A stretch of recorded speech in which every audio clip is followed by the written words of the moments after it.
Hello আমার প্রিয় ছাত্রছাত্রীরা, ওয়েস্ট বেঙ্গল স্টাডি চ্যানেলে তোমাদের সবাইকে স্বাগত জানাই।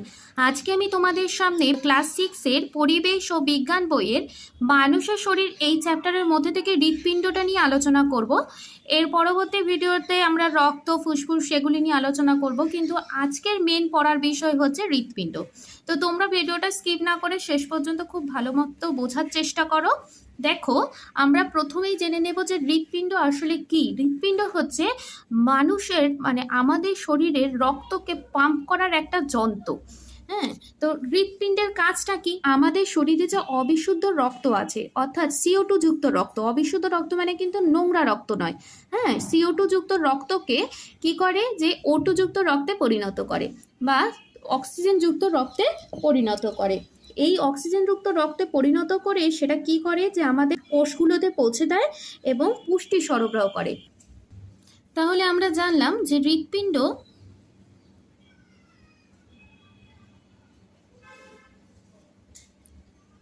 অবিশুদ্ধ রক্ত থেকে অবিশুদ্ধ রক্ত বা CO2 যুক্ত রক্তকে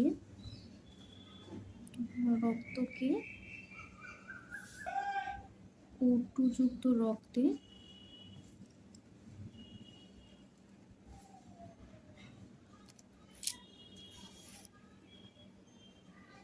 পরিণত করে। যে হৃৎপিণ্ড কি করে, যে অবিশুদ্ধ রক্ত অর্থাৎ CO2 যুক্ত রক্তকে বিশুদ্ধ রক্তে বা O2 যুক্ত রক্তে পরিণত করে। তো এটা করার জন্য কিছু রক্তবাহ আছে। এই রক্তবাহ কোনগুলি? রক্তবাহ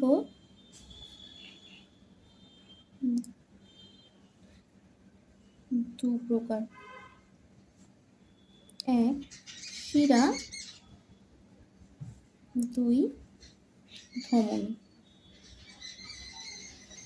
আরেকটি আছে, সেটা হচ্ছে জালক, কিন্তু তোমাদের এই বইয়ে নেই, তোমরা এখন ছোট, তো তোমরা বড় হলে এই জালক সম্পর্কে জানতে পারবে। হৃৎপিণ্ড থেকে রক্ত সারা দেহে যে নলগুলো দিয়ে যায় তাকে বলা হয় কি? ধমনী। তো ধমনী কি করে? ধমনী হচ্ছে যে এই O2 যুক্ত রক্তকে সারা শরীরে ছড়িয়ে দেয়। আর শিরা কি করে?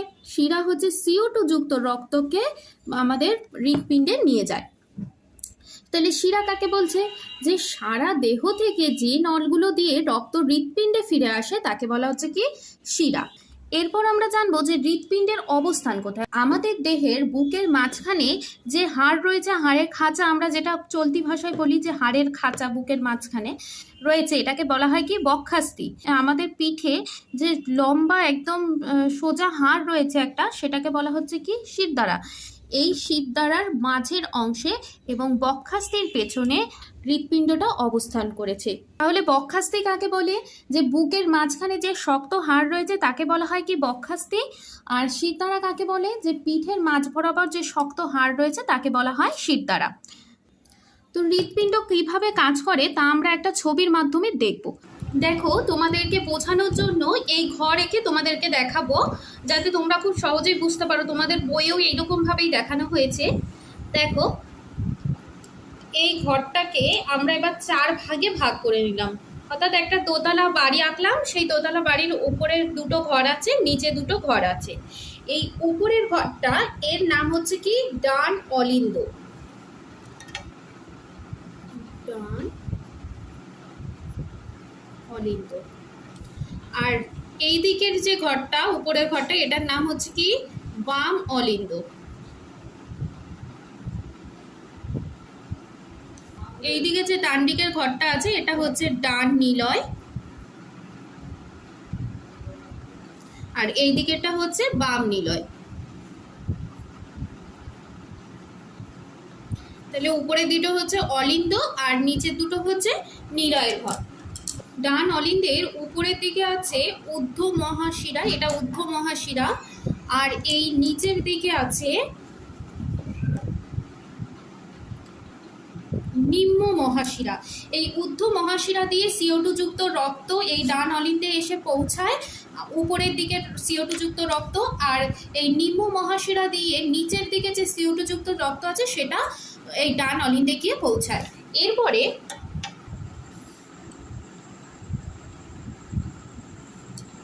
ডান অলিন্দ থেকে রক্ত দ্বিপত্র কপাটিকা রক্ত ত্রিপত্র কপাটিকা, এখানে একটা কপাটিকা আছে, এই একমুখী ত্রিপত্র কপাটিকা দিয়ে রক্ত ডান নিলয়ে গিয়ে পৌঁছায়। এটা হচ্ছে ফুসফুসীয় ধমনী।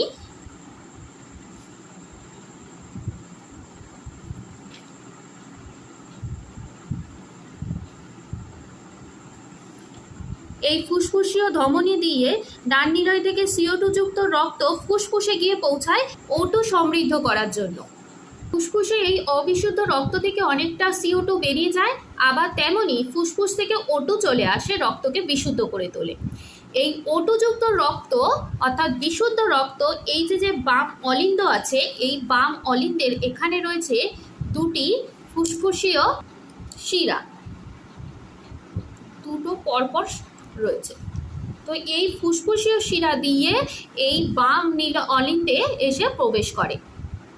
তখন এই বাম অলিন্দটা সংকুচিত হয়ে যায়, অর্থাৎ ছোট হয়ে যায়। ছোট হয়ে গিয়ে তখন এইখানে থাকে একটা দ্বিপত্র কপাটিকা।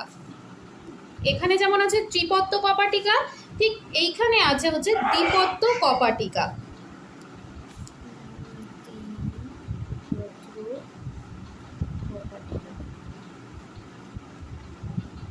এই দ্বিপত্র কপাটিকা দিয়ে বাম অলিন্দের রক্ত বাম নিলয়ে এসে পৌঁছায়। এই বাম নিলয়টাই হলো সব থেকে বড় গঠনী হৃৎপিণ্ডের। আবার নিজে সংকুচিত হয়ে পাম্প করার ক্ষমতা ধরলেও এটি কিন্তু সব থেকে বেশি শক্তিশালী। হচ্ছে কি মহাধমনী, এটা হচ্ছে ফুসফুসীয় ধমনী। ফুসফুসীয় ধমনী। তো এই তখন এই যে বাম নিলয়ে যে বিশুদ্ধ রক্ত অর্থাৎ O2 বেশি আছে, CO2 কম আছে, এই বিশুদ্ধ রক্তটা তখন কি হয়, এই মহাধমনী দিয়ে বেরিয়ে এসে আমাদের সারা শরীরে ছড়িয়ে পড়ে। তো এইভাবে এই পদ্ধতিটা কিন্তু চলতে থাকে অনবরত। যে CO2 যুক্ত রক্ত যেটা কিনা ডান অলিন্দে ঊর্ধ্ব মহাশিরা এবং নিম্ন মহাশিরা দিয়ে গিয়ে পৌঁছায়, এবং এরপরে এই ত্রিপত্র কপাটিকা থেকে ডান নিলয়ে গিয়ে পৌঁছায়।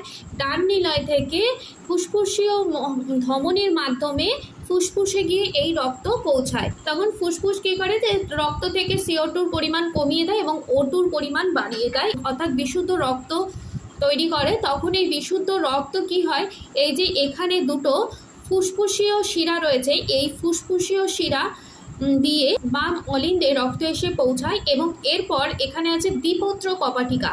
এই দ্বিপত্র কপাটিকা খুলে যায়, খুলে যাওয়ার পরে এই রক্ত কি হয়, যে আমাদের এই বাম নিলয়ে গিয়ে পৌঁছায়। এই বাম নিলয় থেকে এই যে মহাধমনীটা, এই মহাধমনীর মাধ্যমে রক্ত আমাদের সারা শরীরে ছড়িয়ে পড়ে।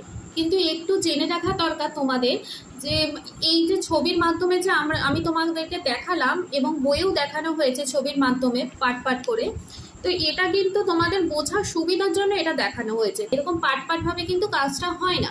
ডান এবং বাম অলিন্দে একই সঙ্গে রক্ত ঢোকে, এবং আবার ডান ও বাম অলিন্দ থেকে একই সঙ্গে রক্ত নিলয়ে প্রবেশ করে, এবং ডান নিলয় ও বাম নিলয় থেকে একই সঙ্গে রক্ত ফুসফুসীয় ধমনী ও মহাধমনীতে প্রবেশ করে। আমাদের এই হৃৎপিণ্ডটা অনবরত নড়াচড়া করে। তার মানে কি, একবার প্রসারিত হয় বা বড় হয়, আর একবার সংকুচিত হয় বা ছোট হয়। এই প্রসারিত হওয়া এবং সংকুচিত হওয়ার ঘটনাকে কি বলা হয়, হৃদস্পন্দন। এই হৃদস্পন্দন একজন প্রাপ্তবয়স্ক মানুষের প্রতি মিনিটে 72 থেকে 80 বার হয়, আর বাচ্চাদের এক্ষেত্রে বেশি হয়। একজন প্রাপ্তবয়স্ক মানুষের থেকে তাদের স্পন্দনটা একটু বেশি থাকে। তো আমাদের এই হৃদস্পন্দন প্রতি মিনিটে ঠিকঠাক মতন হচ্ছে কিনা সেটা আমরা কি করে বুঝতে পারবো? দেখো, আমরা যদি হাতে নাড়ি দেখি বা পালস দেখি, তাহলে কিন্তু এই হৃদস্পন্দনটা ঠিকঠাক মতন আমাদের হচ্ছে কিনা সেটা আমরা বুঝতে পারবো। তো চলো দেখো, এই দেখো আমাদের বাম হাত, এই বাম হাতটা নেওয়ার পরে এই যে উঁচু যে হাতটা আছে এই হাতের, এই উঁচু হাতটার ওপরে এই যে মধ্যমা আর এই তর্জনী ডান হাতে, এই দুটো আঙ্গুল দিয়ে এরকমভাবে চেপে ধরে রাখবো। একটা কিছু ওঠানামা করছে সেটা কিন্তু আমরা কিন্তু বুঝতে পারছি। এই পালসটা দেখলেই কিন্তু আমরা ঠিকঠাক মতন বুঝতে পারবো যে আমাদের হৃদস্পন্দন ঠিকঠাক মতন চলছে। তো অনেক সময় ডাক্তাররাও দেখবে এরকম করে থাকে, আমাদের হৃদস্পন্দন অর্থাৎ নাড়িটা ঠিকঠাক মতন আছে কিনা সেইটা দেখার চেষ্টা করে। হৃদস্পন্দনের সঙ্গে নাড়ির যোগ আছে। এছাড়াও হৃদপিণ্ডের কিছু সমস্যা লক্ষ্য করা যায়, সেগুলি হলো যে জন্মগত বাচ্চাদের ক্ষেত্রে দেখা যায় যে হৃদপিণ্ডে কখনো কখনো ফুটো থাকে। এই ফুটোর কারণে কি হয় যে বাচ্চা কমজোরি হয়ে যায়, তাদের খেলতে ইচ্ছা করে না, তারা সহজেই হাঁপিয়ে যায়। বয়স্কদের ক্ষেত্রেও কিন্তু হৃদপিণ্ডের সমস্যা দেখা যায়, যে কি হয় যে হৃদযন্ত্রের সংকোচন মাঝে মাঝে বন্ধ হয়ে যায়, তখন হৃদপিণ্ডটা ঠিক মতন কাজ করতে পারে না। তখন কি করা হয় যে কৃত্রিম হৃদপিণ্ড অর্থাৎ পেসমেকার নামক একটা যন্ত্রকে বসানো হয়, যেটা কিনা হৃদপিণ্ডের মতন কাজ করে। আবার কখনো কখনো হৃদযন্ত্রের দেওয়ালের পেশিগুলোতে রক্ত চলাচল কমে যায়।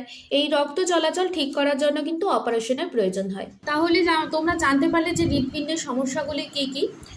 তোমাদের যদি এই পড়ার মধ্যে কোনো রকম কোনো অসুবিধা থাকে তাহলে আমাকে অবশ্যই কমেন্টস বক্সে জানিও। এর পরবর্তী ভিডিওগুলো সহজেই পাওয়ার জন্য আমার চ্যানেলটিকে সাবস্ক্রাইব করে রাখো, আর লাইক, কমেন্ট এবং শেয়ার করো।